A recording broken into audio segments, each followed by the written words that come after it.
மற்றும் நல்லுள்ளங்களுக்கு வணக்கம். இந்த வீடியோவில் நாங்கள் எதை பற்றி பார்க்க போகிறோம் நண்பர்களே, ஹோம் தியேட்டர் பவர் பழுது சரி பண்ணுறது எப்படின்னு இந்த வீடியோவில் பார்க்க போகிறோம். இந்த மாதிரியான ரிப்பேரிங் சம்மந்தப்பட்ட வீடியோக்களை நீங்கள் பார்த்து தெரிஞ்சுக்கொள்ளணும்னா நம்முடைய யூடியூப் சேனலை சப்ஸ்கிரைப் பண்ணுங்கள்.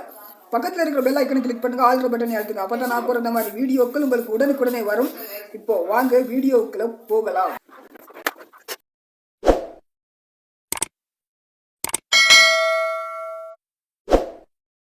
பார்த்தீங்கன்னா நண்பர்களே, இந்த வீடியோவில் நாங்கள் எதை பற்றி பார்க்க போகிறோம்னா ஹோம் தியேட்டர் பவர் கேபிள் பழுது சரி பண்ணுறது எப்படின்னு தான் இந்த வீடியோவில் பார்க்க போகிறோம். இப்போ பார்த்தீங்கன்னா நான் இந்த ஹோம் தியேட்டரை ஓப்பன் பண்ணிக்கொள்ள போகிறேன். பார்த்தீங்கன்னா இந்த ஹோம் தியேட்டரை பார்த்தீங்கன்னு சொன்னால் நம்மளுக்கு இந்த இடத்துல பார்த்தீங்கன்னு சொன்னால் ஜிஎஸ்பி ரீடர் கனெக்ஷன் கொடுக்குற மாதிரி இருக்குது. இப்போ நாங்கள் ஓப்பன் பண்ணிவிட்டு நாங்கள் எப்படி அந்த பவர் கேபிள் பழுதை எப்படி சரி பண்ணலான்னு பார்க்க போகிறோம். பார்த்தீங்கன்னா ஏற்கனவே இதில் இருந்த ஸ்க்ரூ ஆணியை தான் ரிமூவ் பண்ணியாச்சுது. இப்போ நான் ஓப்பன் பண்ணிக்கொள்ள போகிறேன். பார்த்தீங்கன்னா இது நம்மளுக்கு எஃப்எம் அண்டனா ஒயர்.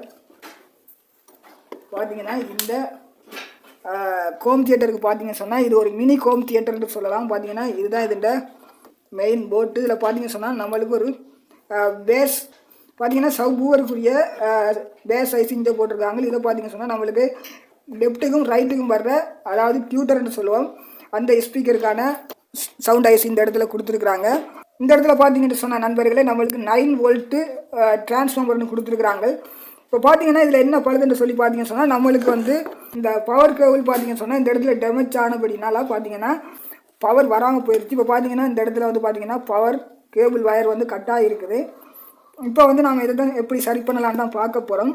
பார்த்தீங்கன்னா இதுக்கான ஒரு பவர் கேபிள் வயர் எடுத்துருக்குறோம். இப்போ இதை நாம் மல்டிமீட்டரை வச்சு செக் பண்ணி பார்த்துட்டு தான் நாங்கள் போட போகிறோம். பார்த்தீங்கன்னா இந்த மாதிரி நம்மளுக்கு, அதாவது பவர் கேபிள் வயரில் பழுது வந்துச்சுன்னு சொன்னால் நீங்கள் புதுசாக ஒரு பவர் கேபிள் வயர் மாற்ற போகிறீங்கன்னா இந்த இடத்துல நீங்கள் பவர் கொடுக்குறதுக்கு முதல்ல சீரியஸில் ஒரு குண்டு பல்ப் ஒன்று போட்டு பாருங்கள். அதாவது டிரான்ஸ்ஃபார்மர் நல்லா இருக்குதா இல்லையான்றதை நீங்கள் செக் பண்ணி பார்க்கணும். இல்லைன்னு சொன்னால் டிரான்ஸ்ஃபார்மரில் பழுது இருக்குன்னு சொன்னால் நீங்கள் புதுசாக பவர் கேபிள் வயர் போட்டாலும் நம்மளுக்கு கரண்ட் ரிட்டர்ன் ஆகும். மறுபடியும் பவர் கேபிள் வயர் எரியும். அதனால் நீங்கள் புதுசாக இந்த மாதிரி ஒரு ஹோம் தியேட்டருக்காரனாலும் சரி, எந்த ஒரு எலக்ட்ரானிக் பொருட்களுக்கும் பவர் கேபிள் மாற்ற போகிறீங்கன்னு சொன்னால் முதலாவது டிரான்ஸ்ஃபார்மர் நல்லா இருக்கான்னு செக் பண்ணி பார்த்துருங்க. அதாவது சீரியஸில் குண்டு பல்ப் போட்டு செக் பண்ணி பார்த்துட்டு போடலாம். இப்போ நான் என்ன செய்ய போகிறேன்னு சொல்லி பார்த்தீங்கன்னா நண்பர்களே, நான் இப்போ இந்த மாதிரி ஒரு வயர் எடுத்துருக்கிறேன். இந்த வயரை நான் இப்போ ஒருக்கா அனலாக் மல்டிமீட்டரை வச்சு செக் பண்ணி பார்த்துட்டு நாங்கள் மாற்றுறது எப்படின்னு பார்க்கலாம். பார்த்தீங்கன்னா அனலாக் மல்டிமீட்டரை வச்சு நான் ஒருக்கா பவர் கேபிள் நல்லா இருக்குதான்ற ஒருக்கா செக் பண்ணி பார்க்க போகிறேன். பார்த்தீங்கன்னா நான் இதில் X1 போட்டிருக்கு. இதில் நாக்கை திருப்பி வச்சு கொள்கிறேன். இந்த மாதிரி வச்சுருங்க. இந்த மாதிரி வச்சுட்டு இந்த மாதிரி வச்சு பார்க்குறோம். பாருங்கள், நம்மளுக்கு ரீடிங் காட்டுது. இந்த லைன் நல்லா இருக்குது. இப்போ அடுத்த லைனையும் இருக்கா செக் பண்ணி பார்ப்போம். ரீடிங் நல்லாவே காட்டுது. பார்த்தீங்கன்னா நம்மளுக்கு இந்த பவர் கேபிள் வயர் நல்லா இருக்குது. இப்போ இந்த வயரை நாம் மாற்றிக்கொள்ளலாம்.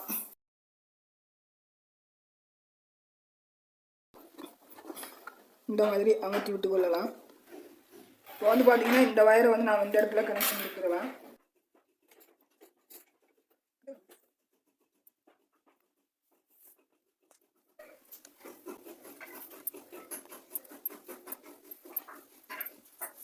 பார்த்தீங்கன்னா லைன் கொடுத்தாச்சுது. இப்போ பார்த்தீங்கன்னா ஸ்லீவ் இருந்தால் நீங்கள் ஸ்லீவ் போட்டு கொள்ளலாம். இல்லைன்னு சொன்னால் இந்த மாதிரி டேப் வச்சு அடிச்சு கொள்ளலாம்.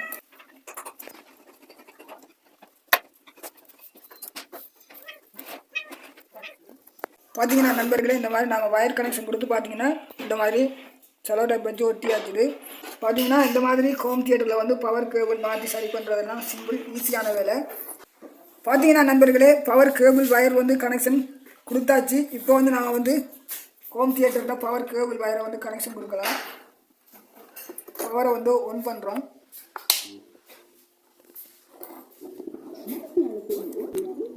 பார்த்தீங்கன்னா நண்பர்களே, நம்மளுக்கு இதில் அவுட் புட்டுக்கு பார்த்தீங்கன்னு சொன்னால் லெஃப்ட் ரைட்டில் இந்த மாதிரி டியூட்டர் கொடுக்குறது வச்சுருக்காங்க.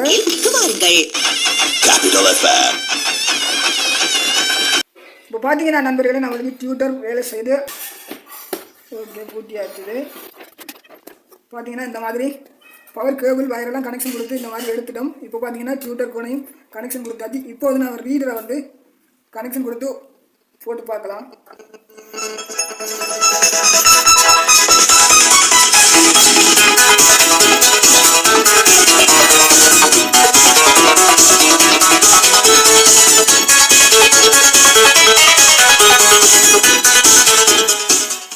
பார்த்தீங்கன்னா இந்த மாதிரி சரி பண்ணியிருக்கிறோம். நல்லது நண்பர்களே, இந்த வீடியோ ஏதோ ஒரு வகையில் உங்களுக்கு பிடிச்சிருந்துச்சு சொன்னால் லைக் பண்ணுங்கள், ஷேர் பண்ணுங்கள், சப்ஸ்கிரைப் பண்ணுங்கள், பக்கத்தில் இருக்கிற பெல் ஐக்கனை கிளிக் பண்ணுங்கள், ஆல்ரெடி பட்டனை அழுத்துங்க. அப்போ தான் நான் பிறந்த மாதிரி ரிப்பேரிங் சம்மந்தப்பட்ட வீடியோக்கள் உங்களுக்கு உடனுக்குடனே வரும். மற்றும் ஒரு வீடியோவில் சந்திக்கலாம். நன்றி, வணக்கம்.